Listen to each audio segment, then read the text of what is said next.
They survived the weapon that killed trillions. Now the galaxy must decide: welcome them as partners, or eliminate them before they become unstoppable. The Galactic Council chamber floated in perfect stillness above the neutron star Kepler 442, its crystalline walls refracting light into impossible colors. For 3,000 cycles, the Council had maintained order across 47 star systems, governing 116 worlds. Today, that order would shatter. Ambassador Valthari of the Curan hegemony raised her sensory stalks, her translucent skin flickering with amber concern. She had served on the Council for 200 cycles, longer than most species lived, and she had never seen the chamber this tense. Around the circular table, representatives from every major empire shifted uncomfortably. The insectoid creche clicked their mandibles in agitation. The crystalline luminae dimmed and brightened in nervous pulses. Even the Vrin, those ancient beings of pure thought, rippled with unease in their containment vessels. "The readings are confirmed," announced Council Prime Jathek, his forearms gesturing at the holographic display that dominated the chamber's center. The display showed a sector of space that had, until recently, been of little interest to anyone. Sector 447 Gamma, the Silent Zone. After 11,000 cycles of absolute electromagnetic quietude, we are detecting organized transmissions. The chamber erupted. Species that communicated through bioluminescence flashed an alarm. Those who spoke in chemical signals released clouds of distress pheromones that the translation systems struggled to interpret. The Vrin's containment vessels shook with what could only be described as fear. "Impossible!" shrieked the creche ambassador, her wing cases rattling. "Nothing survives in the silent zones. That's why they're silent. The decay took everything. That sector has been dead for longer than our oldest civilizations." But Jathek's expression remained grave. His species, the creche, were known for their unshakable composure. If he was concerned, everyone had reason to be terrified. "That is what we believed. We were wrong." He manipulated the display with practiced precision. The hologram zoomed into Sector 447 Gamma, past dead worlds and the twisted remnants of extinct civilizations, until it focused on a single yellow star. 9 planets orbited it. The third one glowed with the telltale signs of technological civilization. "The inhabitants call their world Earth," Jathek continued. "They call themselves humans, and they have just discovered faster-than-light radio transmission." Ambassador Valthari accessed her personal datasphere, pulling up the historical records that every council member was required to memorize. The silent zones, 43 sectors of space, scattered across the galaxy, where no electromagnetic signals had been detected for over 10 millennia. The official explanation was simple. These regions had been ravaged by the decay, the great plague of unstable dark matter that had swept through the galaxy. Long before any current civilization had achieved spaceflight, the decay had been brutal and indiscriminate. It didn't just kill, it erased. Entire civilizations had been reduced to atoms. Planets had been torn apart at the molecular level. The lucky ones had died quickly. The unlucky ones had their worlds transformed into hellscapes, where the laws of physics became suggestions rather than rules. After the decay passed, the silent zones remained. No signals, no life, no hope. The surviving civilizations had established the Galactic Council, partly to ensure that such a catastrophe never happened again, and partly to maintain careful watch over those dead regions, ensuring that nothing emerged from them. For 11,000 cycles, nothing had. Until now. "How did we miss this?" demanded the Luminae ambassador, her crystalline form resonating with the question. "We have monitoring stations throughout the silent zones. We have sensor nets that can detect a single photon of organized light. How does an entire technological civilization develop without us noticing?" Jathek's mandibles clicked together in what his species used as a grimace. Because they didn't use electromagnetic communication until recently. Their early signals were weak, localized. By the time they became detectable, they had already developed nuclear technology. They already had satellites. They already had global communication networks.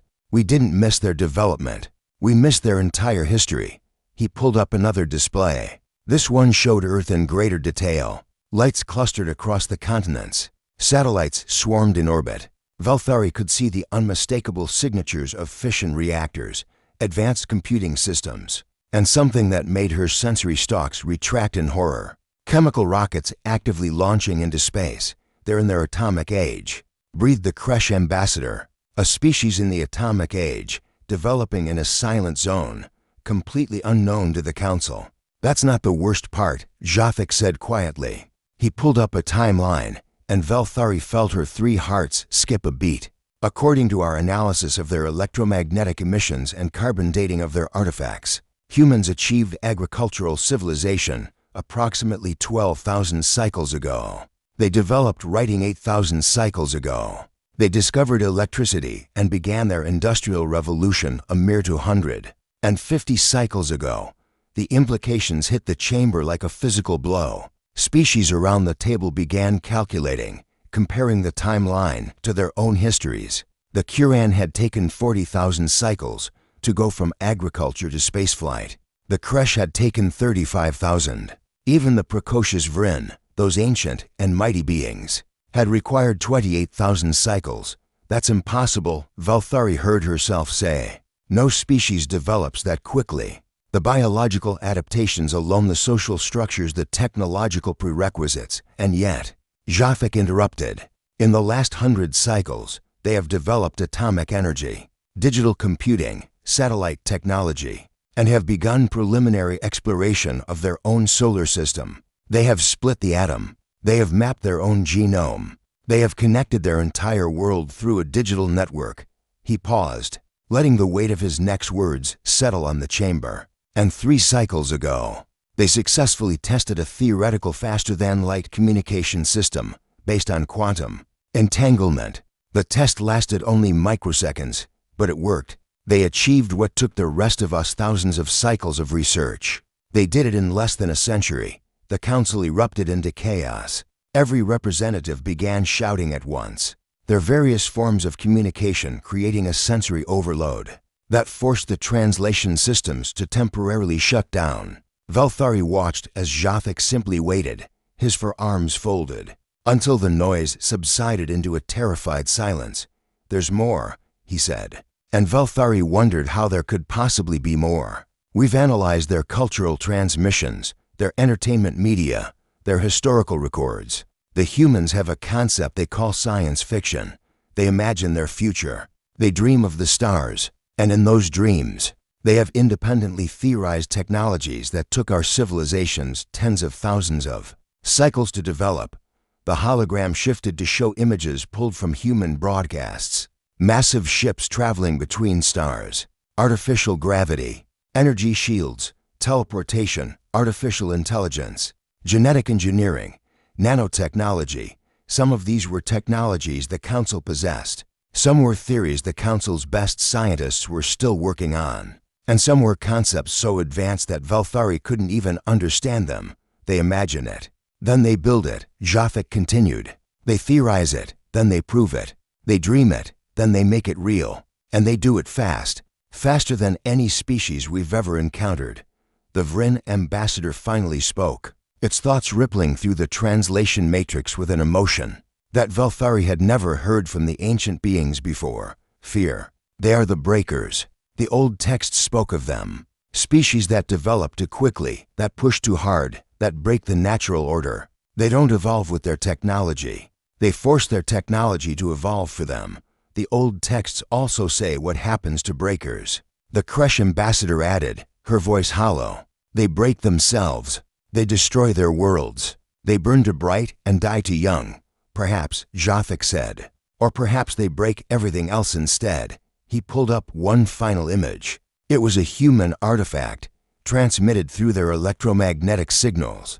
A golden disc attached to one of their primitive space probes. On it was etched images of the humans themselves, their world, their location in the galaxy, and a message translated through mathematical principles that read simply, "We are here. We mean peace. This probe is currently leaving their solar system," Japhet said. It carries a map showing Earth's location relative to several pulsars. It carries samples of human music, human languages, human images. It is an invitation to make contact.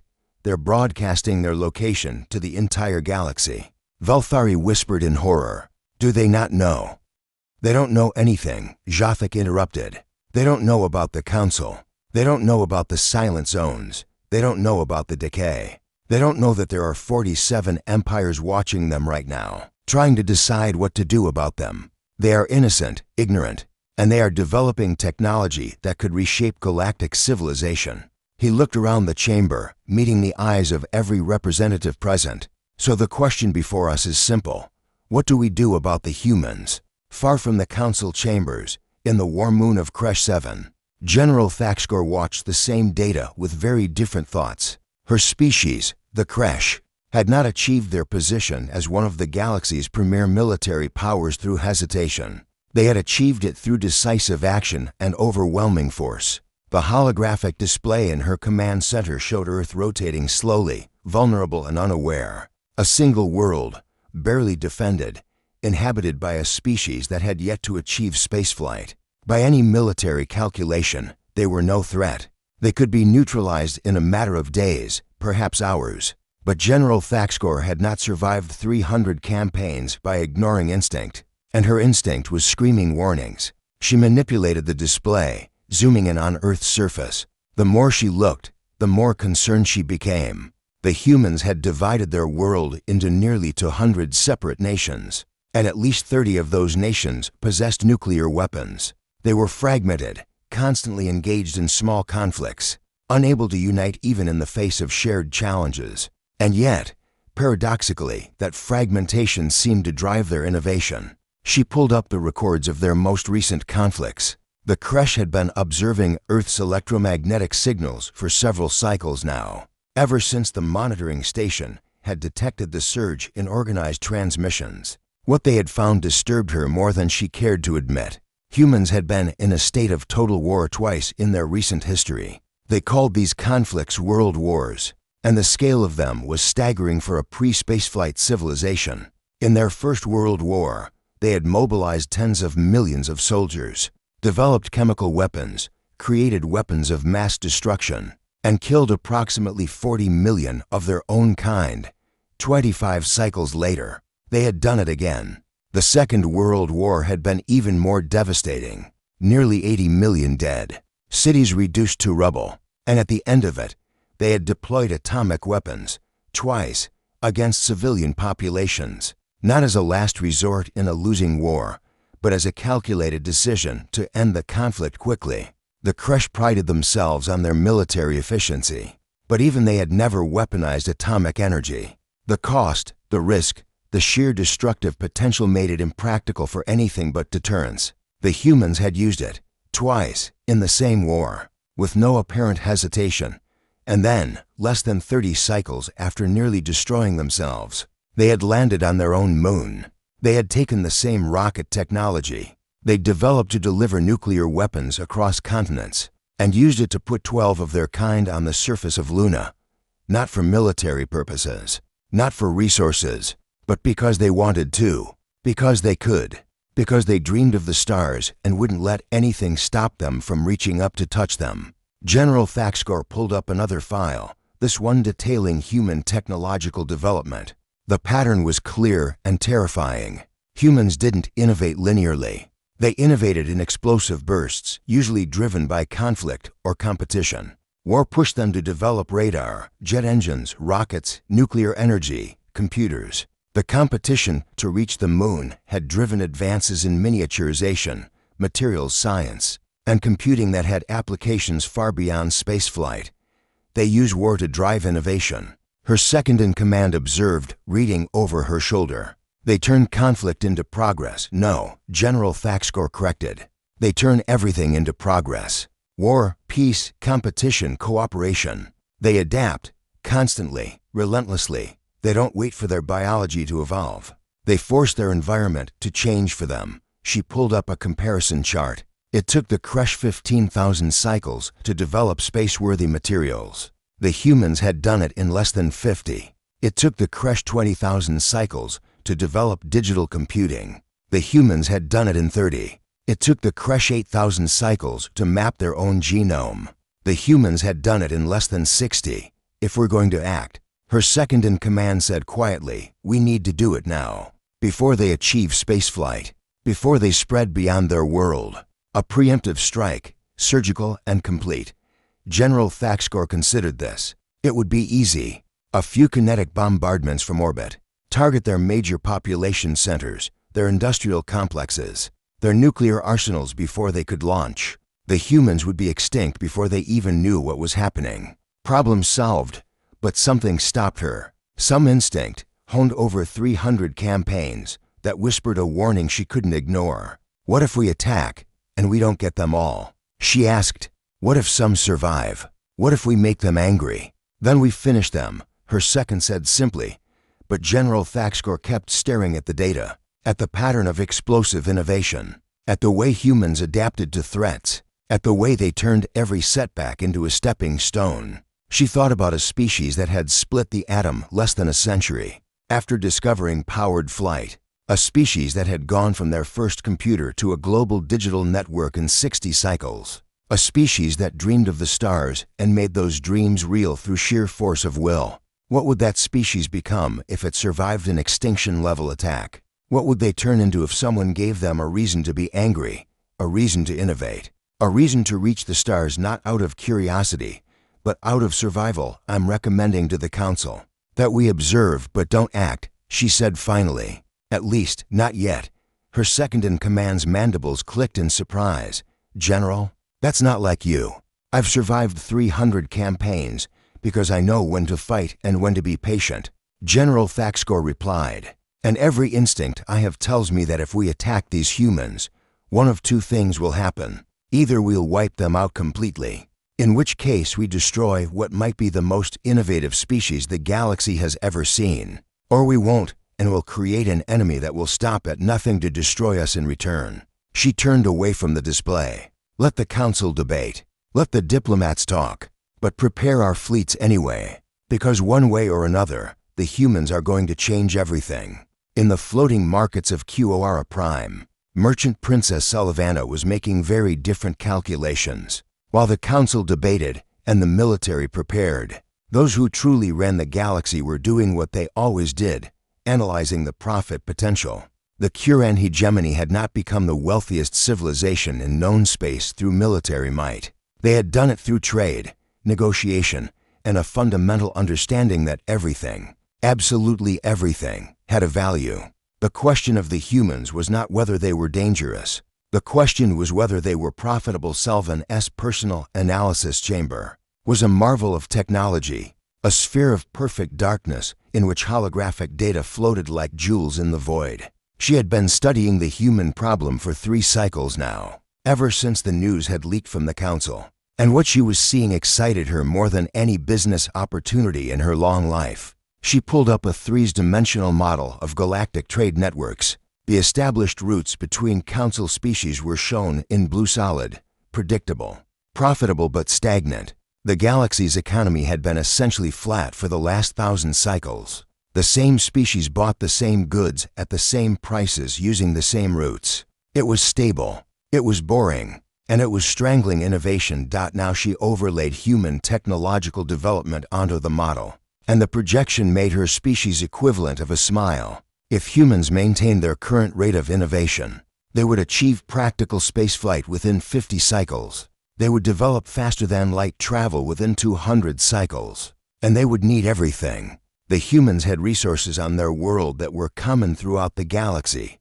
Yes, but they had no access to exotic materials. They had no experience with anti-gravity technology. They had no understanding of dimensional engineering. They would need to trade for all of it, and they would need it desperately. But that wasn't what excited Sullivanna. What excited her was what the humans could offer in return. She pulled up another display, this one showing human cultural exports.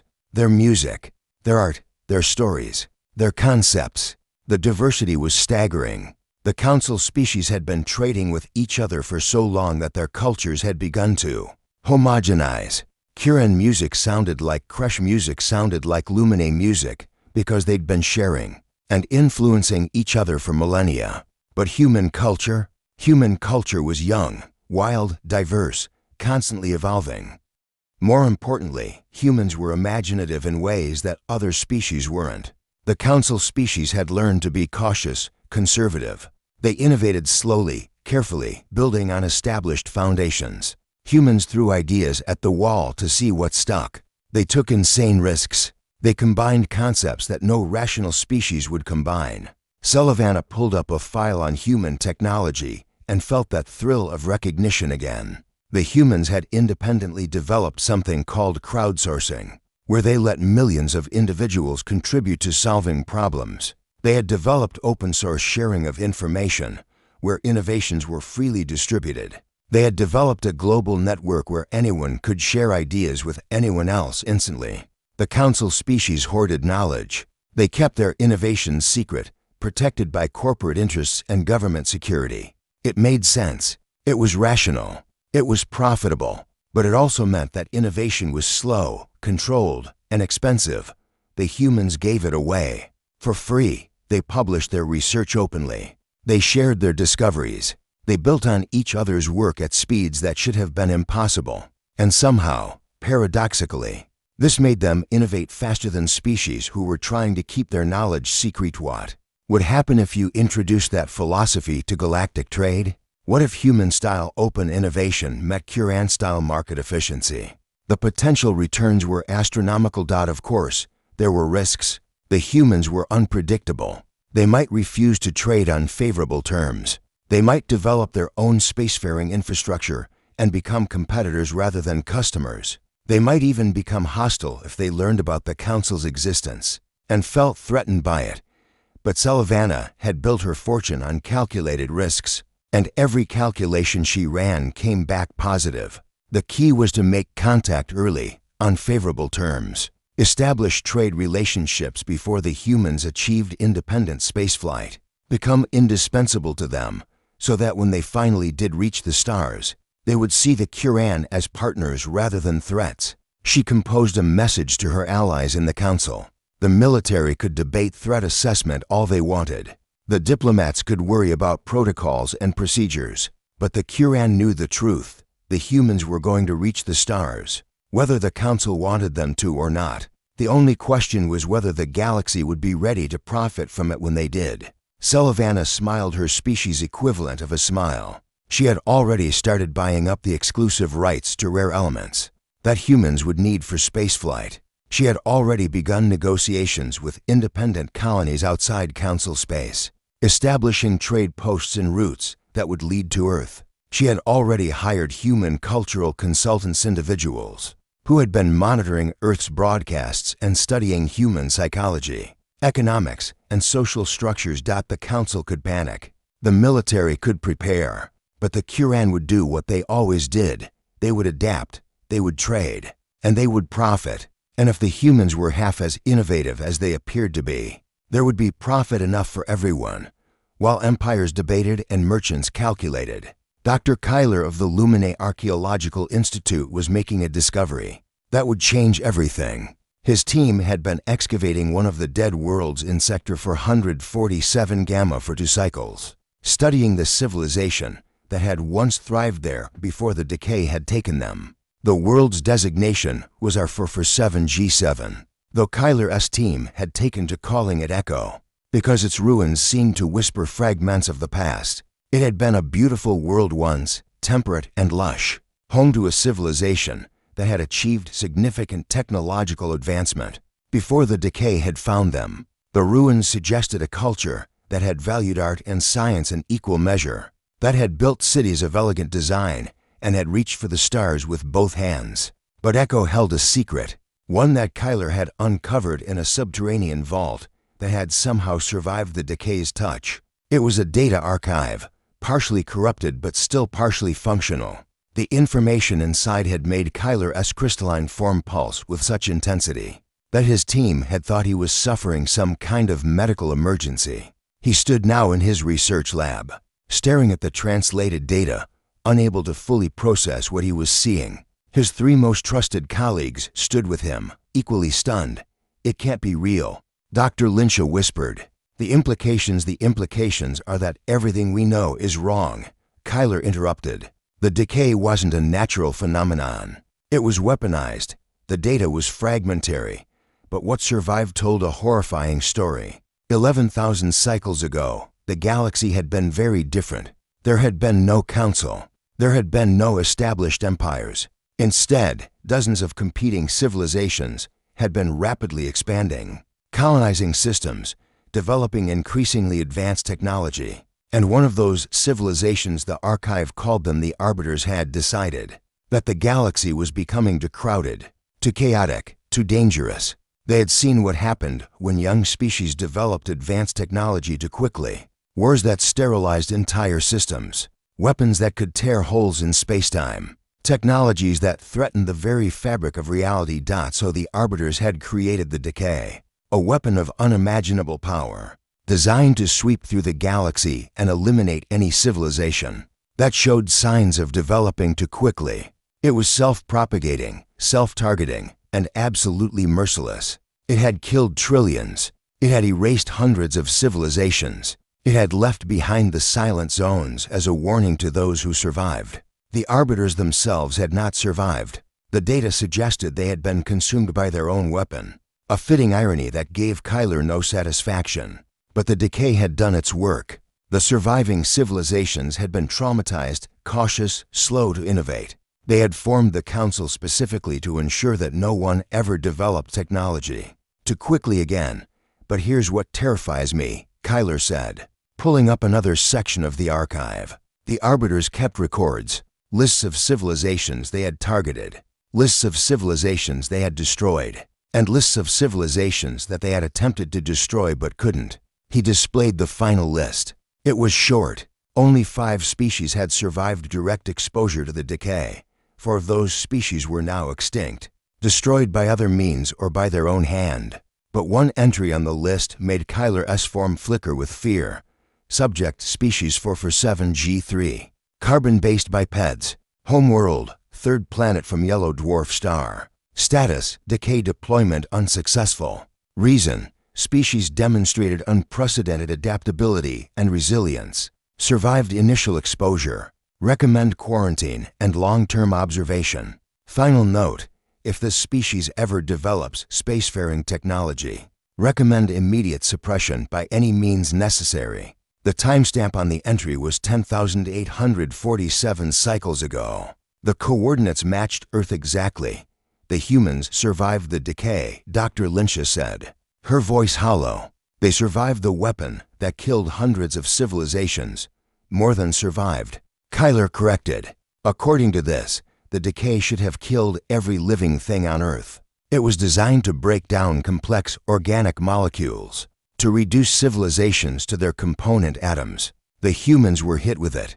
They were directly targeted. And somehow, some way, they survived. He pulled up more data. Look at their genetic structure. It's remarkably stable for a species that was exposed to the Decay. There should be evidence of massive die-offs, of genetic bottlenecks, of fundamental restructuring of their biology. But there's nothing. It's as if the Decay never touched them. Unless, Dr. Lynch said slowly, it did touch them. And they adapted to it. What if human biology is the way it is because their ancestors survived the Decay? What if their rapid innovation, their aggressive adaptation, their ability to thrive in hostile environments isn't despite the Decay but because of it? The implications hung in the air like a physical weight. The other species in the galaxy had survived the Decay by avoiding it, by being lucky enough to be in areas the weapon hadn't reached. They had become cautious, conservative, slow to change. But the humans had survived by adapting to it, by somehow incorporating that ability to survive the impossible into their very genetics. We need to inform the Council, Kyler said, immediately. Because if I'm right, if humans are what I think they are, then every empire in the galaxy has a very good reason to panic. What are they? One of his colleagues asked. Kyler looked back at the display, at the image of Earth rotating serenely in the void, at the species that had somehow survived the unsurvivable and had emerged not broken but stronger. They're survivors, he said quietly, the ultimate survivors, and we're about to find out what happens when survivors reach the stars. The Council chamber was in chaos. Ambassador Velthari had never seen anything like it in her 200 cycles of service. Representatives were shouting, threatening, demanding action. The carefully maintained order of the council was collapsing. As the truth about the humans spread like wildfire through the diplomatic community, Dr. Kyler's report had leaked, despite all attempts at secrecy, despite protocols designed specifically to prevent this kind of information from reaching the public. Someone had shared it. Now every empire in the galaxy knew the truth. The humans had survived the decay, and they were currently developing spacefaring technology. "We must act now," the Kresh ambassador was shouting, "before they achieve spaceflight, before they spread a preemptive strike, total and complete, and make ourselves the next target of a species that survived the decay," the Kuran ambassador countered. "A species that turns every threat into innovation. You want to attack them. Give them a reason to see us as enemies. We can't just do nothing," someone else shouted. "They're developing faster-than-light communication.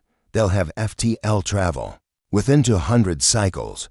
Once they spread beyond their world, then we negotiate," Ambassador Valthari found herself saying, her voice cutting through the chaos. The chamber fell silent, all eyes turning to her. She had rarely spoken during council sessions, preferring to observe and advise, but this was too important for silence. "Think about what you're proposing," she continued.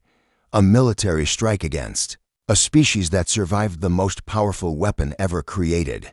A blockade against a species that has demonstrated unprecedented adaptability. Economic sanctions against a species that went from the first powered flight to landing on their moon in 66 cycles." She moved to the center of the chamber. Her sensory stalks extended to address every representative present. "Every option we've discussed assumes that we can control the humans, that we can predict their responses, that we can shape their future. But everything we've learned about them suggests that the moment we try to control them, they'll find a way around us. So what do you suggest?" Council Prime Jothik asked. "We welcome them with open arms. Invite them to join the council. Give them access to our technology, our knowledge, our resources. I suggest," Valthari said carefully, "that we remember why the council was formed. We came together to prevent another decay, to ensure that no civilization ever develops weapons of mass destruction without oversight, without cooperation, without the wisdom that comes from knowing what such weapons can do." She gestured at the holographic display of Earth. "The humans don't know. They don't know about the decay. They don't know about the Arbiters. They don't know that the galaxy has already been sterilized once by a civilization that thought it was doing the right thing.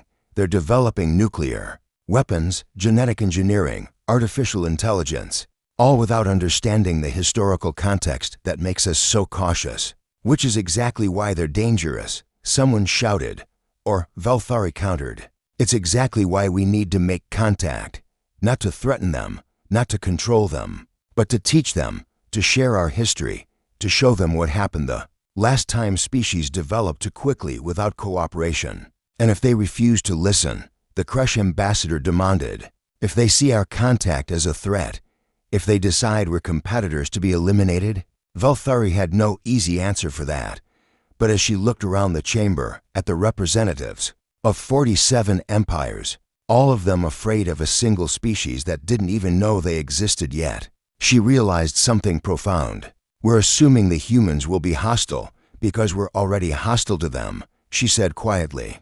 "We're debating whether to attack them, blockade them, or control them. We're treating them as a threat before we've even met them. Is it any wonder we fear they'll respond with hostility?" She pulled up one final image, the golden record attached to the human probe Voyager, drifting through space with its message of peace and its invitation to make contact.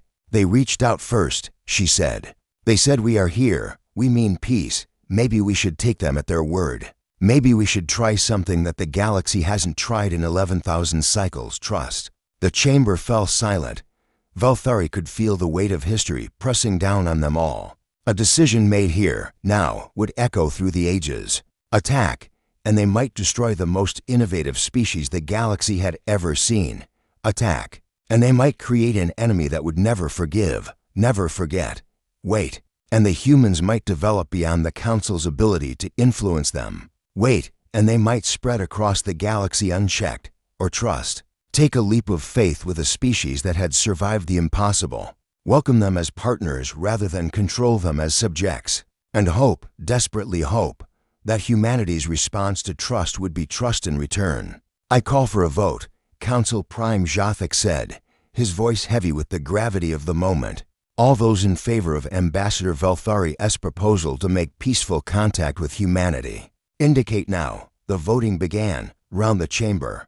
Representatives made their choices, each one aware that they were deciding the fate not just of humanity, but of the entire galactic order. Some voted with confidence, some voted with fear, some voted simply because they saw no better alternative.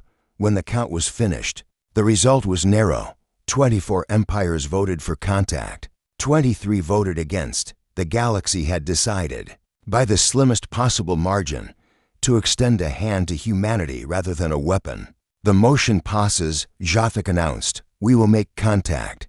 We will offer humanity a place in the galactic community. And we will pray to whatever forces govern the universe that we're making the right choice. As the chamber emptied, Velthari remained behind, staring at the image of Earth. Somewhere down there, billions of humans were going about their lives, completely unaware that their entire future had just been decided by aliens they didn't know existed, unaware that they had survived something that should have killed them, unaware that they were about to step onto a galactic stage where everyone was either afraid of them or wanted to exploit them. She thought about the human probe, carrying its message of peace through the void. She thought about a species so optimistic, so hopeful, that they would send their culture into space on the chance that someone might find it and respond with kindness. And she hoped, with every fiber of her being, that humanity's optimism wasn't about to be betrayed by a galaxy that had long since forgotten how to hope. Dr. Sarah Chen had been working the night shift at the Very Large Array in New Mexico when the signal came in. She had been a radio astronomer for 15 years, and in that time, she had analyzed thousands of signals. Most were natural phenomena, pulsars, quasars, the background radiation of the universe itself. Some were terrestrial interference satellites, aircraft, television broadcasts bouncing off the ionosphere. Not once in 15 years had she detected anything that couldn't be explained by known sources. Until tonight, the signal was coming from a point just beyond the orbit of Mars. It was powerful, focused, and organized in ways that natural phenomena simply weren't. The frequency was precise, the modulation was deliberate, and the Contensara's hands were shaking as she ran the analysis again. The content was mathematical, prime numbers, Fibonacci sequences, basic geometric proofs, the universal language that any technological civilization would recognize. She reached for the phone with trembling fingers. Within 3 hours, the facility was swarming with government officials, military personnel, and scientists from every relevant field. Within 6 hours, the president had been briefed. Within 12 hours, humanity knew it was not alone. The message itself was elegant in its simplicity. After establishing the mathematical framework, it shifted to a series of images, star charts showing Earth's location from an external perspective, a representation of the solar system, and finally, coordinates, a meeting place, the Lagrange point between Earth and the Moon, and a time, 72 hours from now. Dr. Chen stood in the hastily assembled command center, watching as humanity scrambled to prepare for the most important meeting in its history. The international cooperation was unprecedented. Nations that had been at each other's throats 48 hours ago were now working together with a unity that should have been impossible. Weapons were being disarmed, spacecraft were being prepared, diplomatic protocols were being frantically drafted. "We're not ready for this," someone muttered beside her. It was Dr. James Rodriguez, her colleague and friend. "We barely have a functioning space station. Our fastest ships can't even reach Mars. We're still fighting wars over petroleum. How are we supposed to meet with an alien civilization?"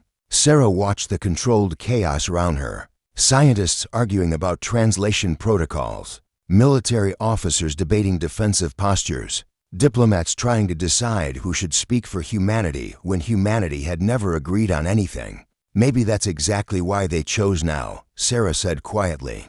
"Maybe they've been watching us, waiting until we were just advanced enough to understand. but not so advanced that we thought we knew everything. You think they're benevolent?"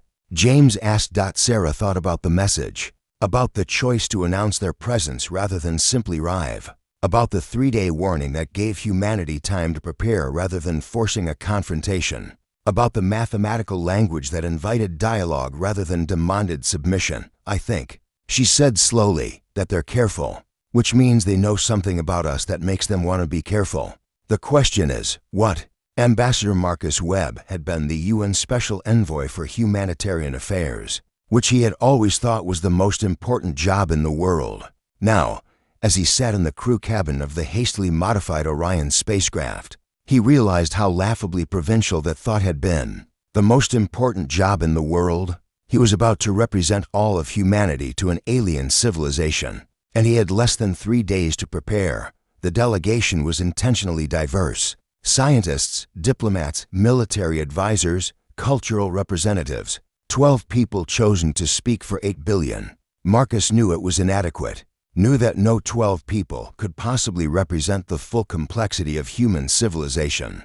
But they were what humanity had, and they would have to be enough. Dr. Chen was with them, serving as the science advisor. She had been the one to receive the first signal, and her insights into its structure had been invaluable. General Patricia Hawks represented the military perspective, though her orders were clear: observe and protect, but under no circumstances engage unless humanity was directly threatened. Dr. Amara Okafor, a linguist and anthropologist, was their best hope for establishing meaningful communication beyond mathematics. The journey to the Lagrange point took 36 hours. The spacecraft had been designed for a leisurely trip to lunar orbit, and pushing it to make the rendezvous had required every ounce of skill NASA's engineers possessed. Marcus spent the time reviewing everything humanity knew about the message, trying to prepare for every possible scenario. But nothing could have prepared him for the sight that greeted them when they arrived. The ship was beautiful. There was no other word for it. It hung in space like a work of art, its hull seeming to shift between solid matter and something more ethereal. It was easily 2 kilometers long, its design incorporating curves and angles that human engineering had never conceived. Lights moved across its surface in patterns that might have been functional, or might have been decorative. It was alien in the truest sense, completely outside human experience, yet somehow not threatening. Reading multiple power signatures, one of the technicians reported, his voice tight with barely controlled awe. "Energy levels are off the scale. Whatever's powering that thing, it's not chemical rockets and solar panels." Receiving a transmission, Dr. Chen announced, "Audio and visual.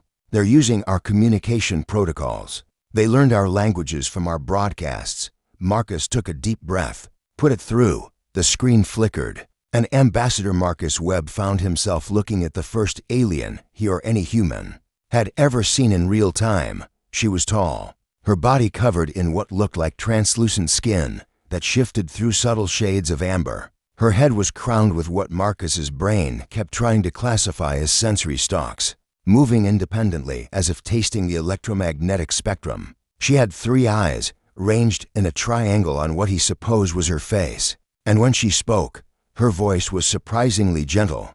"Greetings," she said, the English clearly practiced but accented in ways that human vocal cords could never reproduce. "I am Ambassador Valthari of the Curan hegemony, speaking on behalf of the Galactic Council. We come in peace, with an offer of friendship and a warning that you desperately need to hear." Marcus found his voice, though it took effort. "I am Ambassador Marcus Webb, representing the United Nations of Earth, and by extension, all of humanity. We thank you for your message, for giving us time to prepare, for not simply arriving without warning." Valthari's sensory stalks moved in what might have been acknowledgement. "We have been watching your world for some time, Ambassador Webb. We have studied your culture, your history, your remarkable development, and we have come to offer you something that has not been offered to any species. In 11,000 of your years, a choice.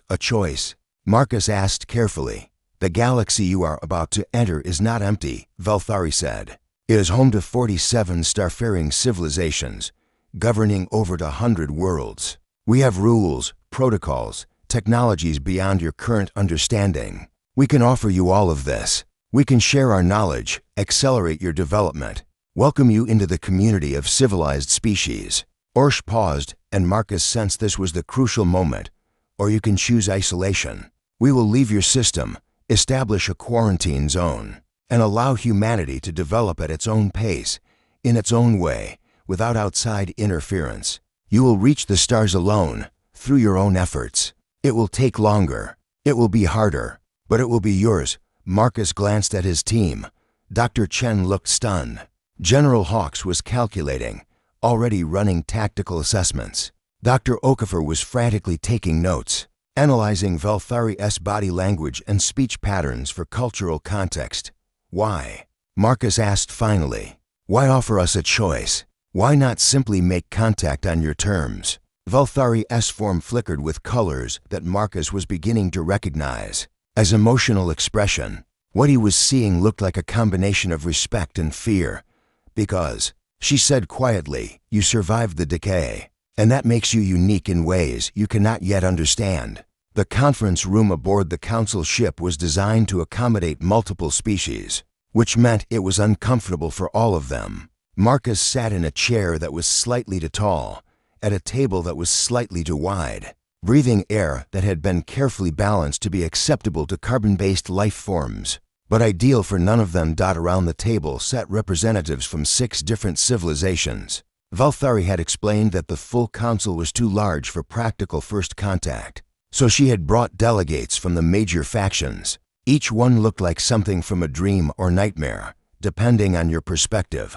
The insectoid Kresh, the crystalline Luminae, the Vrin in their containment vessels, and others Marcus couldn't even begin to categorize. The decay, Valthari began, and the room fell silent, was a weapon.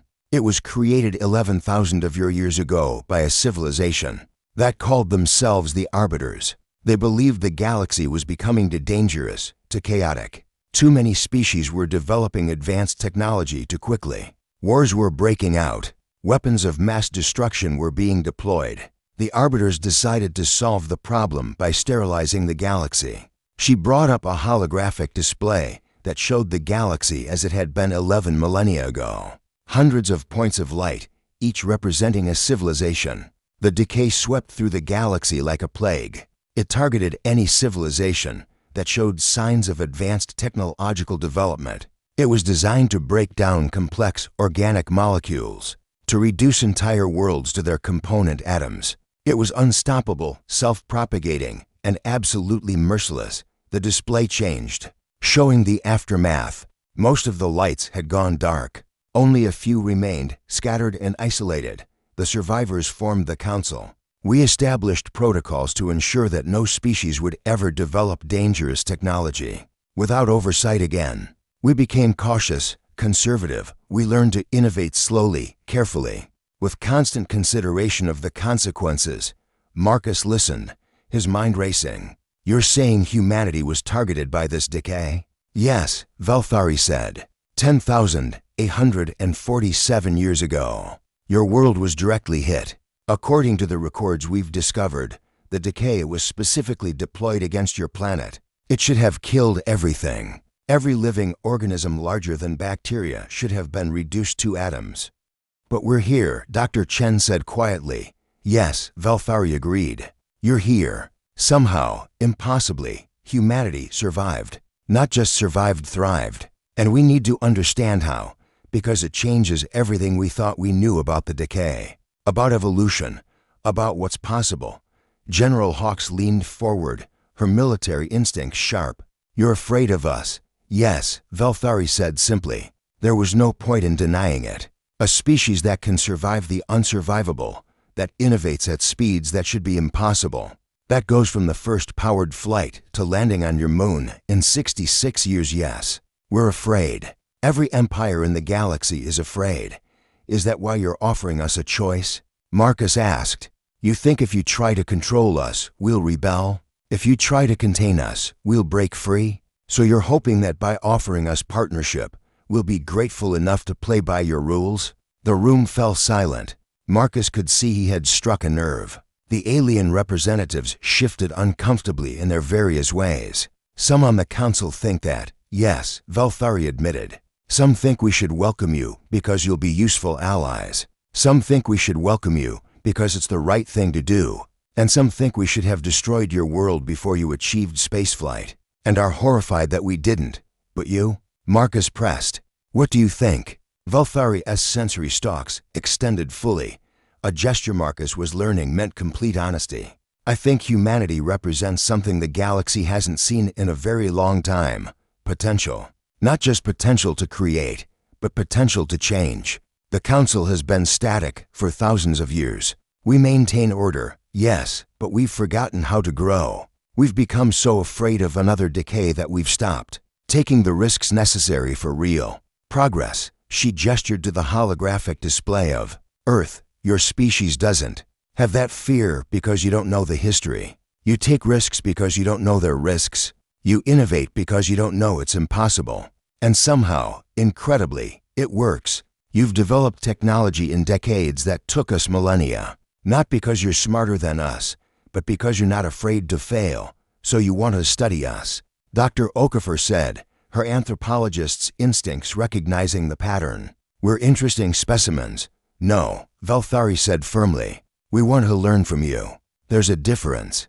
If we wanted to study you, we would have maintained our silence and continued observing from a distance. We revealed ourselves because we believe humanity has something to teach the galaxy. Something about adaptability. Something about resilience. Something about hope. Marcus sat back, processing this. And if we choose isolation, if we tell you to leave and let us develop on our own, then we go, Valthari said. We establish a boundary around your system. We forbid any council species from making contact. And we wait.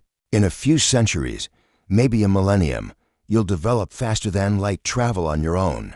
You'll expand beyond your system. And when you do, you'll enter a galaxy that knows nothing about you, that has no relationship with you, that will see you as a potential threat or potential prey. And if we choose to join the council, Marcus asked, then we share everything, Valthari said. Our technology, our knowledge, our history. We accelerate your development. Within a generation, humans will walk on worlds hundreds of light years from Earth. You'll have access to medicine that can extend your lifespans, technology that can transform your civilization, knowledge that will answer questions you haven't even thought to ask yet. But, Marcus prompted, because there was always a but you'll also inherit our fears.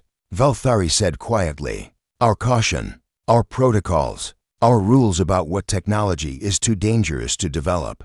You'll become part of a system that has kept the galaxy safe for 11,000 years, yes, but has also kept it stagnant. You'll trade your potential for security. The delegation looked at each other. This was the decision that would define humanity's future. Join the council and gain access to wonders beyond imagination, but lose something essential about what made humanity human. Or remain isolated, developing slowly but freely, only to enter a galaxy that might not welcome them when they finally arrived. We need time, Marcus said finally. We need to consult with our governments, our people. This isn't a decision 12 people can make for 8 billion. Of course, Valthari agreed. We will remain in your system for 30 of your days. That should give you sufficient time to debate, to decide, to choose your future. But I should warn you there are forces within the council and outside it that would prefer humanity never makes this choice. We are not the only ones watching your world. Are you saying we're in danger? General Hawks asked sharply. I'm saying, Valthari replied, that the moment we revealed ourselves to you, we changed the equation for every power in the galaxy. Some will want to ally with you, some will want to trade with you, and some will want to eliminate you before you become a threat. The 30 days we're giving you, that's not just for your benefit. It's all the time we can guarantee your safety before other factions begin to act. Marcus felt a chill run down his spine. Humanity had spent its entire existence wondering if it was alone in the universe. Now, in the span of 72 hours, they had learned they weren't alone, that they had survived something that should have killed them, and that their very existence was causing political upheaval across the entire galaxy. We'll need full access to your historical records, Dr. Chen said. Everything about the decay, everything about how the council formed. We need to understand the context we're stepping into. Agreed, Valthari said. We'll provide everything we have. But I should warn you the truth about the Decay, about what it was designed to do, about why it was created. It's not comfortable knowledge. The Arbiters believed they were saving the galaxy by sterilizing it. They believed that genocide was preferable to chaos. And there are still those in the Council who, privately, wonder if they were right. The words hung in the air like a physical threat. Marcus looked around at the alien representatives, seeing them in a new light. These weren't benevolent explorers reaching out to uplift humanity. These were survivors of a genocide that had killed trillions, shaped by trauma so deep that it had defined their entire civilization for 11,000 years. And humanity, somehow, had survived the weapon that had created that trauma. No wonder they were afraid. 30 days, Marcus said. We'll have an answer for you in 30 days. But Ambassador Velthari, I need you to understand something about humans. We don't respond well to threats. If there are factions in the Council or elsewhere that think they can intimidate us into submission or eliminate us before we become a problem, they're going to discover something important about our species. What's that? Velthari asked. Marcus smiled, but there was no humor in it. We survived the Decay. We don't know how. We don't know why. But we did. And if something that powerful couldn't kill us, I wouldn't bet on anything else succeeding either. The 30 days that followed were the most chaotic in human history. Every nation on Earth was involved in the debate. Every religion, every philosophy, every political ideology weighed in. The question was simple. Should humanity join the Galactic Council or remain isolated? Sarah Chen found herself thrust into the spotlight as one of the primary liaisons. With the Council delegation, she spent her days translating alien concepts into human terms. Her nights trying to sleep despite dreams filled with images of the Decay and dead worlds. The data the Council had provided was staggering. Historical records going back hundreds of thousands of years. Scientific knowledge that made human physics look like kindergarten drawings. Technology that seemed more like magic than engineering. And hovering over all of it, the specter of the Decay. She sat now in the UN General Assembly, watching as humanity tried to decide its fate. The chamber was packed, with representatives from every nation on Earth and virtual attendance from millions more. The debate had been going on for 6 days straight, with no consensus in sight. The Council offers us knowledge that would take us millennia to develop on our own, argued the Chinese representative. Medicine that could cure every disease. Energy sources that could power our civilization for centuries. Technology that could reverse climate change, end hunger, transform every aspect of human existence. How can we possibly refuse that? Because it comes with strings attached, countered the Brazilian representative. They want us to submit to their rules, their protocols, their fear. They want us to become like them, cautious, conservative, slow to change. They want to clip our wings before we've even learned to fly. Our wings? Scoffed the Russian representative. What wings? We barely have a functioning space station. Our fastest ships can't even reach Mars in less than 6 months. Without the Council's help, it will take us centuries to achieve even a fraction of what they're offering. How many people will die in that time? How many problems will go unsolved? How much suffering will continue because we were too proud to accept help? It's not about pride, the American representative shot back. It's about autonomy, about maintaining the right to develop on our own terms, to make our own mistakes, to find our own path. Yes, it will be harder. Yes, it will take longer. But it will be ours. Sarah watched the debate with growing frustration. Both sides had valid points, but they were talking past each other, unable to find common ground. The pro-council faction saw acceptance as humanity's graduation into galactic civilization. The isolationists saw it as selling humanity's birthright for a mess of alien pottage.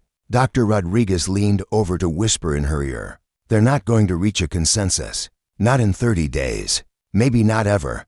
Then we'll have to force one, Sarah said grimly as she stood up, walking to the podium without authorization, without permission, interrupting a heated exchange between the European Union and African Union representatives. Security moved to intercept her, but Ambassador Webb waved them off. Dr. Chen, he said, his voice carrying a warning. This is not the time. This is exactly the time, Sarah interrupted. Because we're asking the wrong question. We're debating whether to join the Council or remain isolated as if those are our only two options. But they're not. The chamber fell silent. Sarah could feel thousands of eyes on her, human and alien alike. The council delegates were watching too, observing humanity's decision-making process with what she could only describe as fascinated. Concern. The council is offering us a choice, Sarah continued. Join them and gain their knowledge, or stay isolated and develop alone. But there's a third option they haven't mentioned, probably because it hasn't occurred to them. We could join the council and stay ourselves. What does that mean? Someone called out. Sarah pulled up a holographic display, showing the timeline of human innovation that she'd been studying. Look at our development. We went from the Wright Brothers to the moon in 66 years. We went from the first computer to the internet in 50 years. We developed nuclear energy, mapped our genome, created artificial intelligence, all in the span of a single human lifetime. The council species took tens of thousands of years to achieve the same things. She highlighted specific points on the timeline. Why? Not because we're smarter than them. The council species have had millions of years of evolution. Some of them have brains that make ours look primitive. So why do we innovate faster? Because we're not afraid to fail, Dr. Okafor said, understanding dawning. She stood up, joining Sarah at the podium. The council species learned caution from the decay. They learned to move slowly, to test thoroughly, to avoid risk. But humanity didn't learn that lesson because we didn't know about the decay. We failed constantly, spectacularly, and we learned from those failures faster than they learned from their successes. Exactly, Sarah said. So here's my proposal. We join the council, but we don't become like them. We take their knowledge, yes. We learn their history. We benefit from their technology. But we maintain our capacity for rapid innovation. We maintain our willingness to take risks. We maintain our humanity. And what makes you think the council will allow that? The Chinese representative asked skeptically. Because they need us too, Sarah said. Ambassador Valthari told us the council has been stagnant for thousands of years. They maintain order, but they've stopped growing. They've become so afraid of another decay that they've stopped taking the risks necessary for real progress. But humanity, we don't have that fear. We can take the risks they can't. She looked directly at the council delegates observing the session. You came to us because we survived the impossible, because we innovate in ways you can't, because we represent something you've lost. But if you wanted us to become just like you could have waited until we developed spaceflight on our own and then forced us to join. Instead, you're offering us a choice. Valthari's image appeared on the display, transmitted from the council ship. You understand us better than I expected, Dr. Chen. You're correct. There are factions within the council that hope humanity will introduce new energy, new ideas, new approaches to old problems. But there are also factions that want humanity controlled, limited, made safe. So which faction do you represent? Sarah asked bluntly. Valthari's sensory stalks moved in what Sarah had learned was amusement. The faction that hopes humanity will force the entire council to change, whether they want to or not. But I should warn you that path will not be easy. You will face resistance, opposition, perhaps even hostility from those who fear change. We're used to resistance, Ambassador Webb said, stepping up to join Sarah and Dr. Okafor at the podium. Humanity has been fighting for change, for progress, for the right to shape our own destiny since the beginning of our history. If we join the council, we won't do it as supplicants begging for scraps of knowledge. We'll do it as partners, as equals, as a civilization that has something unique to contribute. He looked around the chamber. I propose a resolution. Humanity will join the Galactic Council. With the following conditions, we maintain our political autonomy. We maintain our right to develop technology without external approval. We maintain our cultural independence. And we commit to sharing our knowledge, our innovations, and our perspective with the council species, just as they share theirs with us. You're proposing an equal partnership, the Indian representative said slowly. With civilizations that are thousands of years more advanced than us, I'm proposing, Webb said firmly, that we trade advancement for innovation. They have technology we need. We have something they need, the capacity for rapid change. That makes us equals, even if we're equals in different ways. The debate that followed was fierce, but something had shifted. The question was no longer whether to join the Council, but how to join on humanity's terms. The pro-Council faction and the isolationists found themselves unwillingly united in demanding that, if humanity was going to step onto the galactic stage, it would do so with its head held high. When the vote finally came, 14 days after first contact, it passed by a narrow margin. Humanity would join the Council, but as partners rather than students, as innovators rather than imitators, as a species that had survived the unsurvivable and wasn't about to start being cautious now. The formal signing ceremony took place aboard the Council ship, broadcast to every nation on Earth and transmitted throughout the galaxy. Marcus Webb stood at the signing table, surrounded by representatives from the major Council species. The treaty itself was a work of art, encoded in multiple formats to be readable by both human and alien systems. But before the signing, there was one final revelation that the Council needed to share. "There's something you need to understand about your survival of the Decay," Velthari said. Her voice was grave, and Marcus felt his stomach tighten. "We've been analyzing your genetic structure, your biological history, trying to understand how you survived, and we've found something unusual." She brought up a holographic display showing human DNA. "Your species shows evidence of massive genetic bottlenecks in your past, periods where your population dropped to dangerously low levels. The most recent was approximately 74,000 years ago, the Toba supervolcano eruption." Dr. Chen said, "We know about that. The human population dropped to maybe 10,000 individuals. That's what your geological record shows," Velthari agreed. "But look at the genetic evidence more carefully. The bottleneck isn't consistent with a volcano. It's consistent with a selective die-off, something that killed most humans, but left a small population not just alive, but fundamentally changed." She zoomed in on specific genetic markers.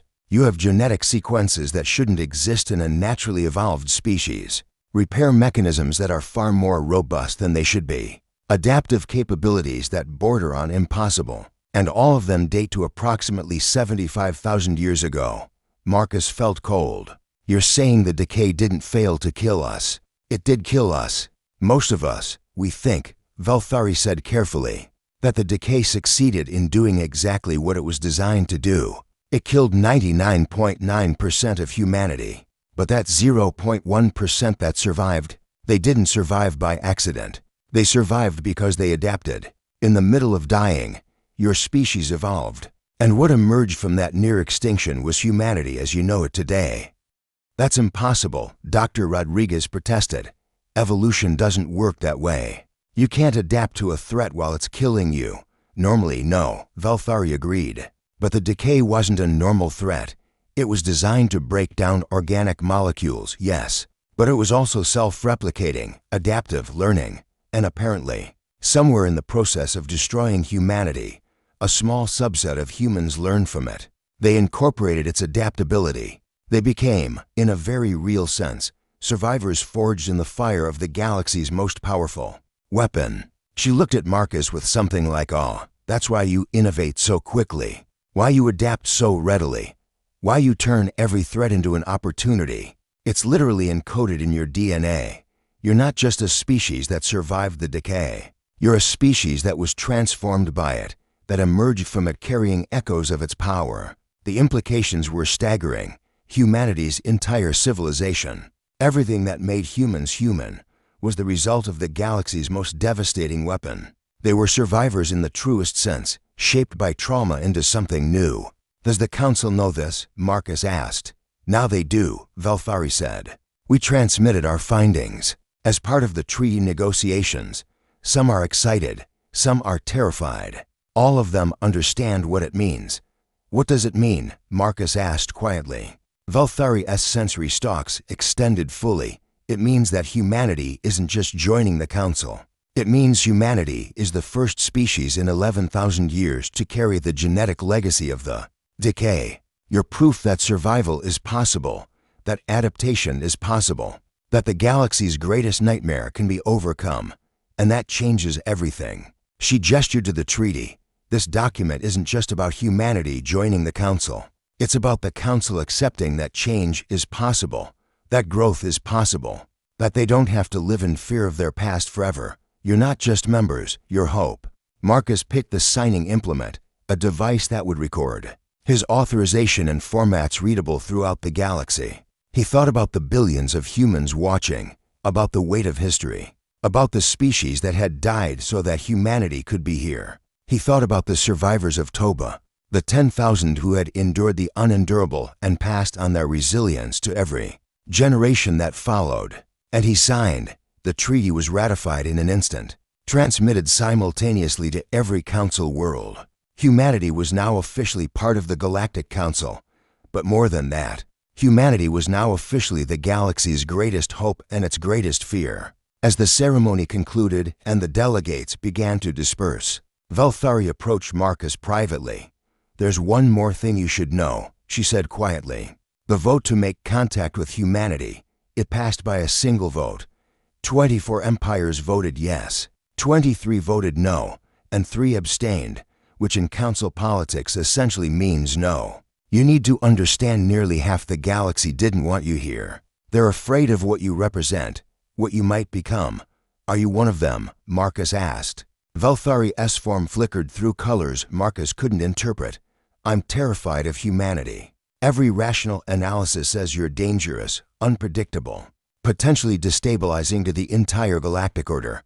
But I'm more terrified of what the galaxy becomes if we stay as we are, static, stagnant, slowly dying of caution.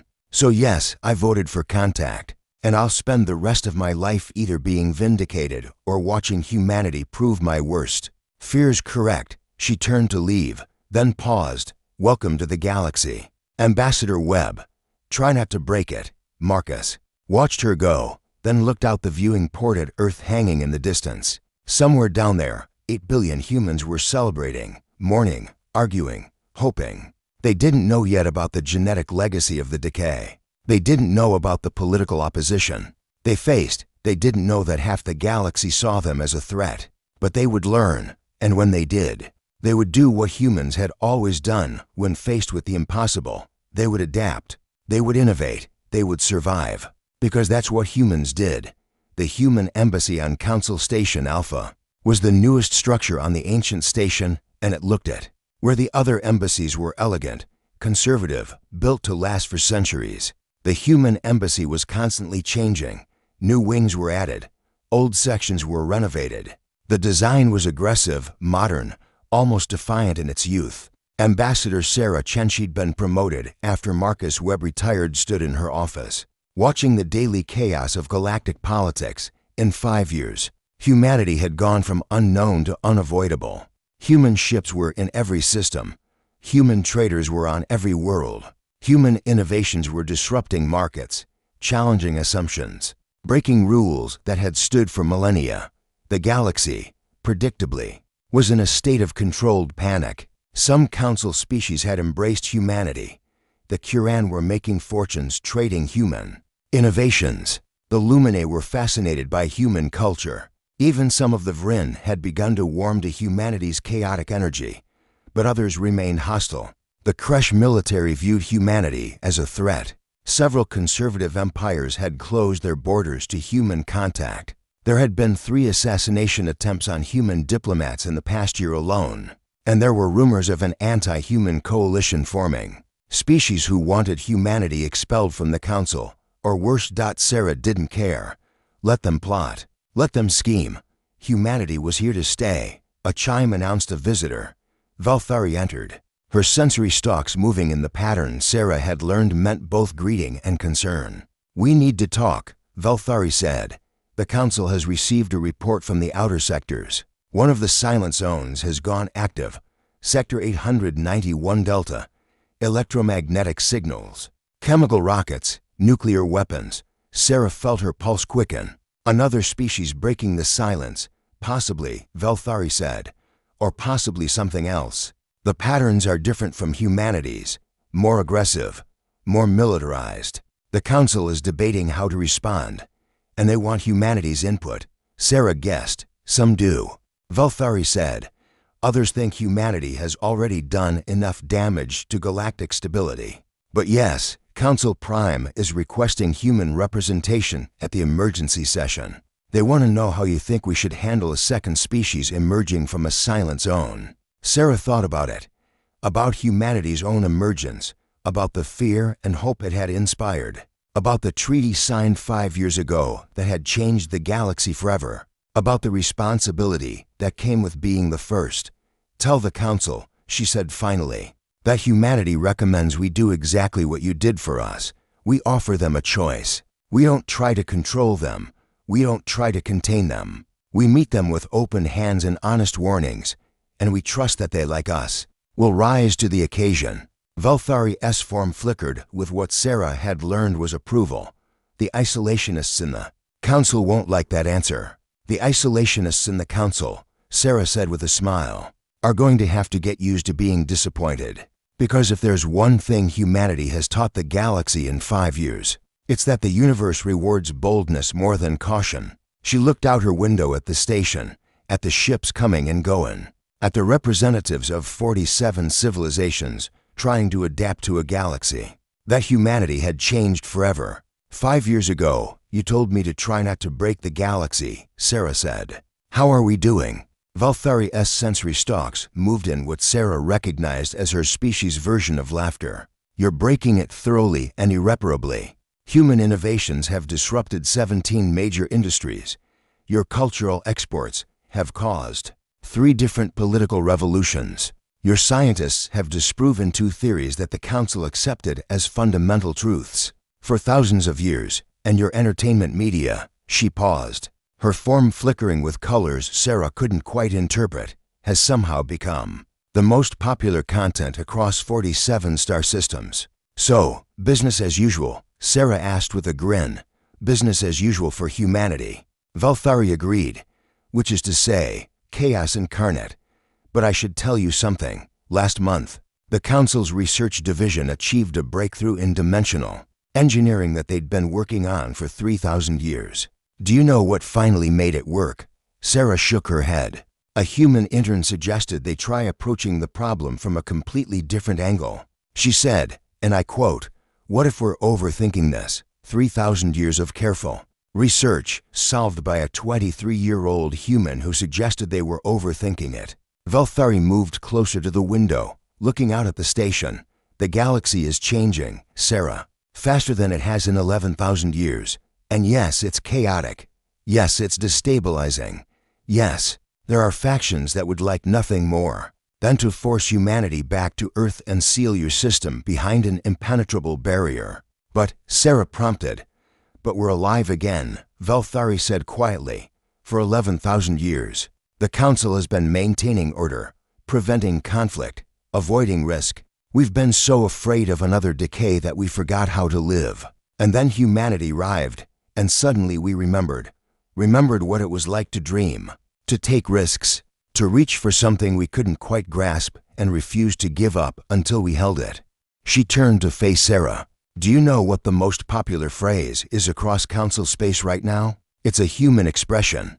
2 words that are showing up in Council chambers, in research labs, in military academies. Everywhere. What phrase? Sarah asked. Why not? Valthari said. When someone proposes something ambitious, something risky, something that the old Council would have spent decades debating, more and more species are simply asking, why not? And no one has a good answer anymore. Sarah felt a surge of pride mixed with responsibility. Humanity hadn't just joined the galaxy. They'd changed it. And now another species was emerging from the silence. And the galaxy would have to decide whether to greet them with fear or with hope. When is the Council session about the new species? Sarah asked. For ours, Valthari replied. Then I should prepare, Sarah said. Because if there's one thing I've learned in 5 years, it's that half the Council will want to do things the safe way. And someone needs to remind them that safe isn't always right. After Valthari left, Sarah stood alone in her office, thinking about the journey humanity had taken. From a single planet, ignorant and alone, to a galactic power in just 5 years. They had stumbled, certainly. Made mistakes, absolutely. Caused chaos, undeniably. But they had also brought hope, innovation, change. The galaxy had been dying of caution, and humanity had injected a dose of controlled recklessness that was slowly bringing it back to life. Her communicator chimed. It was Dr. Chen, no relation, from the Human Research Station on Cora Prime. Ambassador, you need to see this, the message said. We've been analyzing the signals from Sector 891 Delta. They're not like ours. They're more advanced. Whoever they are, they're developing even faster than humanity did. And Sarah, their signals include what looks like mathematical proofs of faster-than-light travel. Not theoretical, practical. They're going to achieve FTL before they even leave their atmosphere. Sarah felt a chill. A species developing faster than humanity? What would that mean for the galaxy? What would it mean for the careful balance that was just starting to form? But then she smiled, because 5 years ago, the galaxy had been terrified of humanity. They'd debated, panicked, nearly voted to attack. And in the end, they'd chosen trust. They'd chosen hope. And humanity had rewarded that choice by changing the galaxy for the better. Now another species was emerging, one that might be even more disruptive than humanity. And the galaxy would have to make the same choice again. Fear or hope, control or trust. The past or the future. Sarah began preparing her statement for the council. She would tell them about humanity's journey, about the fear that had greeted them and the trust that had transformed them, about the chaos they'd caused and the progress they'd sparked, about the galaxy they'd found stagnant and afraid, and the galaxy they were helping to build dynamic and alive. And then she would tell them something that every human learned in childhood, but that the galaxy seemed to have forgotten. The future belongs to those brave enough to reach for it. The council chamber was packed. Every representative was present, along with observers from dozens of independent colonies and neutral parties. The question of how to handle the new species in Sector 891 Delta had consumed the galaxy for the past week, and now humanity would have its say. Sarah stood at the central podium, looking out at the assembled representatives. 5 years ago, this chamber had been filled with species afraid of what humanity represented. Today, it was filled with species divided between those who had learned from humanity's example and those who still saw change as a threat. 5 years ago, Sarah began, her voice clear and steady. This council faced a choice. A species had emerged from a silent zone, a species that had survived the decay, a species that innovated faster than any civilization in recorded history. And this council was afraid. She let the words hang in the air. Some of you wanted to attack us, to eliminate the threat before it could spread. Some wanted to quarantine us, to contain us until you could understand us. And a few, a precious few, chose to trust us, to offer us a choice instead of imposing a decision, to welcome us as partners instead of controlling us as subjects. She pulled up a holographic display showing the galaxy as it had been 5 years ago, and the galaxy as it was now. The differences were stark. Trade routes had multiplied. Research collaborations had exploded. Cultural exchange was happening at unprecedented levels. The galaxy was more connected, more dynamic, more alive than it had been in millennia. This is what happens when you choose trust, Sarah said. When you choose hope. When you choose to see potential in what frightens you instead of only seeing threat. She changed the display to show the signals from Sector 891 Delta. Now you face the same choice again. Another species, emerging from silence. Another civilization, developing at unprecedented speed. Another potential threat or another potential partner. It's not the same. The Kresh ambassador interjected. You were developing quickly, yes. But these beings are developing faster than you did. They've achieved in decades what took you centuries. They're not just innovative. They're unprecedented. We were unprecedented too, Sarah reminded her. Every new species is unprecedented. That's what new means. And yes, this species is developing faster than we did. But that doesn't make them our enemies. It makes them our colleagues, our peers, maybe even our teachers or our conquerors, someone muttered. Sarah turned to face the source of the comment. The Arbiters thought like that. They saw innovation as threat. They saw change as danger. They saw species developing too quickly and decided the solution was genocide. And in doing so, they destroyed hundreds of civilizations and traumatized the survivors so deeply that 11,000 years later, you're still afraid. The chamber fell silent. No one mentioned the Arbiters. It was too painful, too raw. Even after all this time, humanity learned something from our history. Sarah continued, her voice softer now. We learned that the things that make us afraid are often the same things that make us grow. We learned that progress requires risk, that innovation requires courage, that the future belongs not to those who can maintain order, but to those who can embrace change. She looked at Valthari, who gave her a subtle gesture of encouragement. So here's what I propose, Sarah said. We do for this new species exactly what Ambassador Valthari did for us 5 years ago. We make contact. We offer them a choice. We share our history, both the triumphs and the horrors. We give them the same chance we were given, to join the galaxy as partners, or to develop alone. And we trust that they, like us, will make the choice that's right for them. And if they choose to be hostile, General Thax'kor asked. The Kresh military leader had never fully warmed to humanity, but she had developed a grudging respect for them. If they see our contact as a threat, if they respond with aggression, then we deal with it, Sarah said simply. Together, humanity and the Council, working as we should have been working all along. But we don't preemptively attack. We don't assume hostility. We don't let our fear dictate our actions, because the moment we do that, we become what the Arbiters were, a civilization so afraid of change that we're willing to destroy anyone who represents it. She pulled up one final image. It was the golden record from Voyager, humanity's first message to the stars. When humanity sent this into space, we had no idea if anyone would ever find it. We had no idea if the galaxy was friendly or hostile. We had no idea if we were alone or surrounded by civilizations that might see us as threats. But we sent it anyway, with a message of peace and an invitation to make contact. Because hope was stronger than fear, she looked around the chamber. That's what I'm asking you to do now. Choose hope over fear. Choose trust over suspicion. Choose the future over the past. Make contact with this new species, not because it's safe. Nothing worth doing is safe, but because it's right. The debate that followed lasted for hours. The isolationists argued for containment.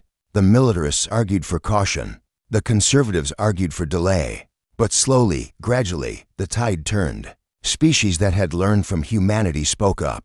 Researchers who had benefited from human innovation added their voices. Even some of the original skeptics admitted that 5 years of human membership in the Council had been disruptive but ultimately beneficial. When the vote finally came, it wasn't close. 32 empires voted for contact. 12 voted against. 3 abstained. The galaxy had chosen hope. As the session concluded and representatives began to file out, Valthari approached Sarah one final time. You know what you've done, don't you? The Kuran ambassador said. You've changed the fundamental philosophy of the Council. For 11,000 years, we've been governed by fear of the decay. Now, because of humanity, we're governed by hope for the future. Is that a bad thing? Sarah asked. I don't know, Valthari admitted. Ask me in another 5 years, or 50, or 5,000. But I will tell you this, the galaxy will never be the same. Humanity broke the silence, and in doing so, you broke the chains of fear that have held us back for longer than any species should be held back. She turned to leave, then paused. One more thing. The new species? We're sending a joint delegation to make contact. Human and Council representatives together. And Sarah, we want you to lead it. Sarah felt her heart race. Why me? Because 5 years ago, you were the one who received humanity's first message from the stars. Now you'll be the one delivering the galaxy's first message to another emerging species. Symmetry, Sarah, and hope. After Valthari left, Sarah stood alone in the empty Council chamber, thinking about the weight of what was to come. Another first contact, another species emerging from the silence, another chance to get it right. She thought about the 10,000 humans who had survived the Toba catastrophe, who had carried humanity's genetic legacy forward through sheer resilience. She thought about the billions who had followed, who had built civilization from the ashes of near extinction. She thought about the species that had survived the decay and emerged stronger for it.